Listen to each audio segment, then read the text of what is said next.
It's always a pleasure to talk to you. You told me yesterday on the red carpet that you've done this for your immediate family and your children. Does that mean it brings a little bit of, butterflies to your stomach, doing something that is a first-time musical and, something a bit different from what you've done before? Yeah, I think so. I think, in a way, making a film is a very personal experience, particularly when it correlates to your family.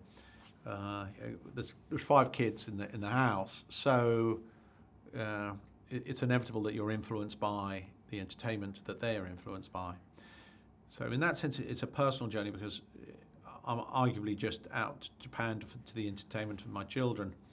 But the logic of that being that if I can entertain by extrapolation, by entertaining my family, I could entertain others. And I think if you just concentrate on that, then it's not a complicated and intimidating journey. Is it fun though to make a musical, direct a film that's dancing and twirling around? Yes, is the answer to that. I mean, making films generally is fun, but specifically, if it affects the personal environment of say my family. So my wife's a big Disney fan, and she grew up on these films, and she knows them word for word, and particularly Aladdin, incidentally. So I'm aware of the arena in which I move, right? So if my wife's happy and my kids are happy, then I'm happy. Exactly. That's basically how it works. It's very true. There's nothing new to this. No, and it's a good attitude to life in general. Yeah. Positive energy. Before it became a Disney sensation, this is a 19th century Middle Eastern folktale. So were you able to gauge what makes audiences relate and readers relate to the story of Aladdin for such a long time? Yeah, I mean, it's a classical theme, the story of Aladdin. Often the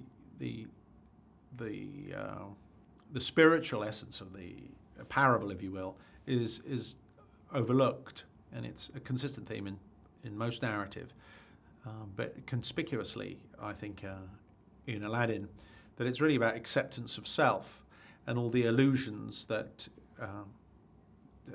frustrate that relationship and the transcendence of that. So, arguably, it's in the world of beguiling social media, it's very timely. It's very timely.